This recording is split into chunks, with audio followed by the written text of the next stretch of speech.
Kapitola 1. Bruce se vracel ze služební cesty ze San Jose.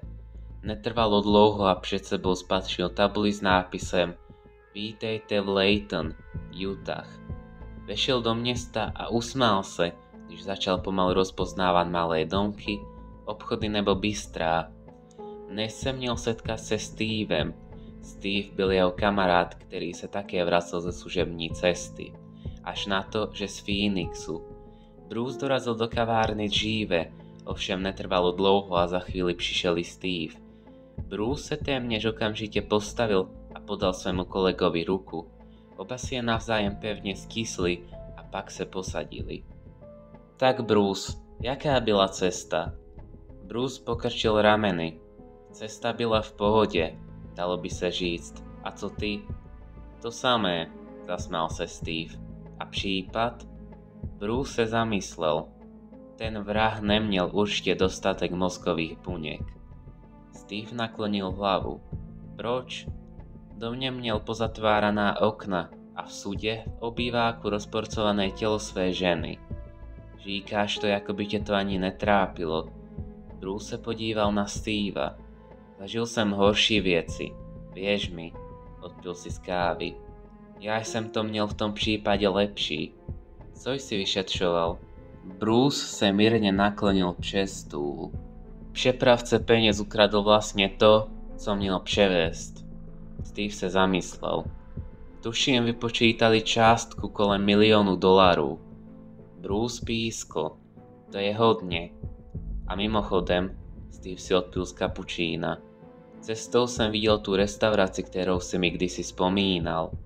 Jakou? Vzpomínal jsem ti nespočet. Buď konkrétní. Víš, s těmi animatronickými zvířaty.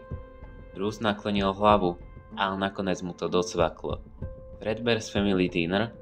Pravděpodobně. Steve se usmál. Ty by ses měl vyznat, chlape. Detektívové se zasmáli. Máš pravdu, už si vzpomínám. Proč to vlastně zavřeli? Steve dopil své cappuccino a Bruceovi se začaly vynožovat vzpomínky na to místo. Víš vlastně, že to nebyla jediná restaurace. Steve zvedl hlavu k Bruceovi, který pokračoval. Další byla Freddy Fazbear's Pizza. To jsem nevěděl, kde se nachází. Někde ve středu města. Bruce si napravil zmačkaný rukáv. Je zajímavé, že jsi o tom neslyšel. Přistěhoval jsem se sem nedávno a do mého města se tyto informace nedostaly. Bruce na Steva kývl. Jasně, chápu. Nastalo krátké ticho. A když už o tom mluvíme, proč tu restauraci zavřeli? Kvůli... Bruce se stopnul. Kvůli příhodám. Steve si všiml změny v jeho výrazu, ale ignoroval to. Smím se zeptat, o jakých příhodách je řeč? Bruce si povzdechl. Vraždy. Vyšetřoval si to? Bruce sebou trhl. Dost otázek ohledně toho místa. Prosím. Promiň, to nic. Řeknu ti to příště.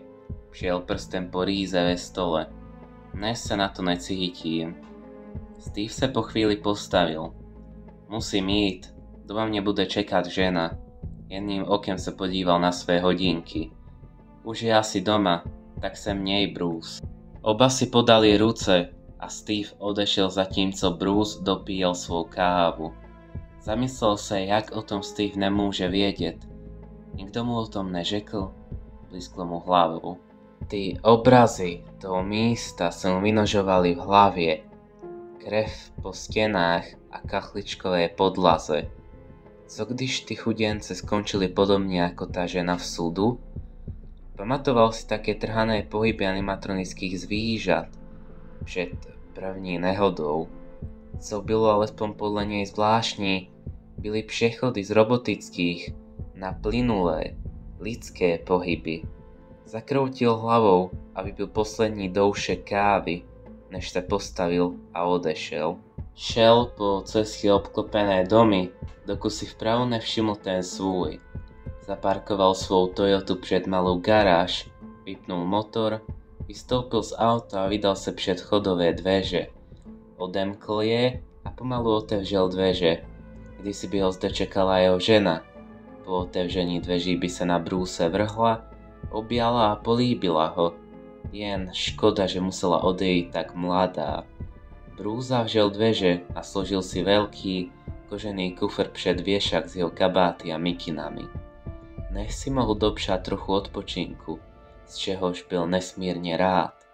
Téměř okamžitě odešel do koupelny, kde si dal teplou sprchu.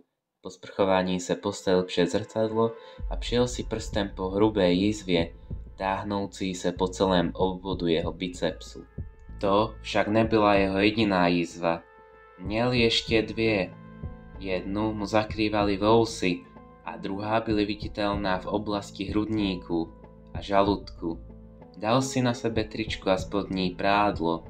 Pomalu se uložil do postele, i když věděl, že spánek nepřijde tak brzy. Kapitola 2. Ráno ho zbudilo klepání na vchodové dveře. Posadil se na trám postele a podíval se směrem na zeď, na nástěnné hodiny, které ukazovaly čas 9 hodin ráno. Klepání se ozvalo znovu a tak se postavil a vydal se ke vchodovým dveřím. Otráveně je otevřel, nicméně pak si všiml, že před ním stojí jeden z jeho kolegů. Och, Colio, co se děje? Potřebujeme tě. Ohlédl si svého staršího kolegu od paty až nahoru. Nejprve se prosím převlékni a přijď na pole kousek odsud. Jasně, budu tam. Zavřel dveře a mnul si tvář. Tohle mě tak strašně sere. Zamumlal si pod fousy.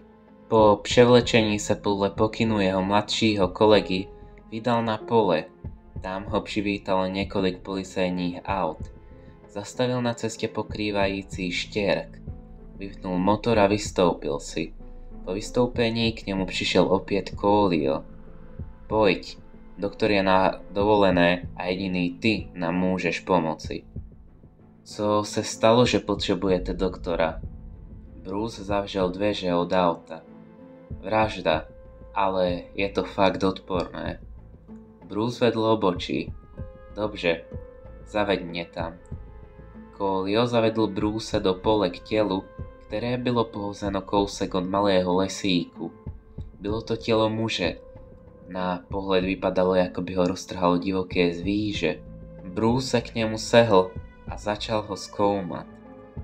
Proboha! Zvedl hlavu k tváři muže, tedy alespoň k tomu, co z ní zbylo. Nemohlo ho prostě něco roztrhat? Otočil se na mladšího kolegu, ale ten zakroutil hlavou. Bruce se otočil zpět na muže a začal ho podrobněji zkoumat. Potom si však všiml něčeho, co ho znepokojilo. Jizvy, které pokrývaly tělo Bruce. Dotkl se ramena toho muže a přešel prstem po jedné čerstvé jizvě. Jeho myšlenky směřovaly jen na jedno, konkrétní místo. Byl z nich však vytržen. Podíval se směrem vzhůru a všiml si, jak mu Colio podává chirurgické rukavice. Vzal si je, ale nenasadil je na své ruce. Už máš tušení, co se mu mohlo stát? Bruce se podíval na Colia, ale nemohl mu říct to, co si myslí. Možná. Bruce se podíval letmým pohledem na tělo. Možná. Bruce, tohle je vražda. Řekni, co víš. Víš, tá restaurace. Colio stopl svého staršího kolegu, ale za to mi nemusíš mluvit nesmysly. To nejsou nesmysly. Postavil se a podíval se mladšímu detektívovi do očí. Já jsem to viděl. Já jediný znám pravdu kolem toho místa. A to ti má někdo věřit? Ty možná ne, ale pokud by Tom a ostatní ještě žili, dosvědčili by ti to. Teď mi chceš říct, že jsi to vyvodil, protože i oni takhle zemřeli? Nežeš jak zemřeli, jen ti říkám, že já jediný vím pravdu kolem toho místa. Otočil se na mrtvolu muže. Možná to s ním nemá co dočinění. Otočil se na mladšího kolegu. Jen mi to připomíná to, co jsem zažil. Následně si vzdychl a otočil sa zády k telu. Ze starých novinových článcích vím, co se stalo ve Freddyho. Bruce se otočil na Coleya. Ale nemůžeš si s tím všechno spojovat. Bruce jen sucho kývl, ale věděl víc. Věděl, že to, co se tam stalo, co se stalo jemu, jen tak z hlavy nedostane. Jeho myšlenky opět směřovaly na to místo. Přemýšlel, jestli by se tam nešel podívat, ale nevěděl, kdo by byl takový blázen, aby šel do léta opuštěné pizzerie s ním. Pamatoval si ty animatronická zvířata s umělou srstí, širokým úsměvem a plastovýma očima. Freddy, Bonnie, Chica a Foxy, řekl si v duchu jejich jména, předtím, než se otočil na Coleya. Zavolej chlapům z týmu, ať přijdou odnést tělo. Jedným okem se podíval na tělo muže. Zdá se, že kvůli stavu těla budeme muset počkat, až se někdo neozve a nahlásí ho za pohřešovaného. Nevím, kdo jim mohl tělo tak zohalit. Bruce poslouchal jen jedním uchem, protože si v nedalekém keži všiml menší pohyb. Colio se otočil tím směrem a pak zpátky na Bruce. Děje se něco? Starší detektiv zakroutil hlavou. Už asi blázním z mých pochmurných myšlenek. Měl by si dopřát odpočinek. To nepomůže, řekl pevně Bruce. Když myslíš, pokrčil rameny Colio a vytáhl z kapsy telefon. Můžeš jít domů, ostatní vybavím já. Dobře, uvidíme se zítra na stanici. Detektivové si podali ruce a Bruce odešel. Kapitola 3. Cassie a George na cestě spatřili jakousi starou budovu. Jdeme se tam podívat? Zeptala se Cassie, kterou prozkomávačky hodně bavily. Nevím, moc mě to neláká. Otočil se jim směrem George. Ale co mám s tebou dělat, že? Spolu se tedy vydali směrem ke vstupnímu chodu budovy. Jak se tam dostaneme? Nevím, ale vypadá to, že je odemčeno. George vzal za kliku. Podařilo se mu dveře otevřít, přičemž je privítal pach zatuchliny a tma. To je puch. Jo, vypadá to, jak by to bylo už dlouho opuštěné. Cassie nečekala na Georgea a rovno se vydala do budovy. Nejdříve ji čekala dlouhá chodba, než se nakonec ocitla v hlavní hale. George ji přitom slepě následoval. Podívala se směrem k pódiu, kde stáli velcí animatronici. Na některých místech byli potrhaní, odhalovali své široké úsměvy a jejich plastové oči koukali někde do prázdna. Páni, animatronická zvířata.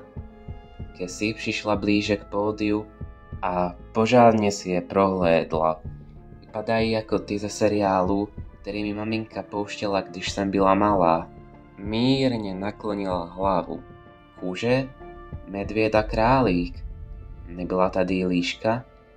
Možná jsem ji našel. Zajčel ze zadního rohu George, který odkrýval závěs u jakéhosi malého pódia. Nad ním se tyčil liščí animatronik, který byl ze všech potrhaný nejvíce. Hele, něco mě napadlo. George se otočil směrem ke Cassie a nastražil uši. Zahrajeme si schovku? Proč ne? Cassie se už klíbla. V tom případě počítáš. George se usmál a zašel za pódium. Běž se skrýt. Cassie se tak se svou energetickou náladou uháněla skrze pizzerii. Ocitla se v jakémsi šatníku, otevřela jednu ze skříní a lezla si do ní. Slyšela, jak George počítá a byla vzrušena ze společného času, který spolu tráví. Ničeho nic se ozval kšik. Kšik, který se linul nejen s lidským, ale i s kovým žinčením. Chtěla otevřít dveře a jít za Georgem. Někdo ji však předběhl. Koukla se před sebe a spatřila hnědého medvěda.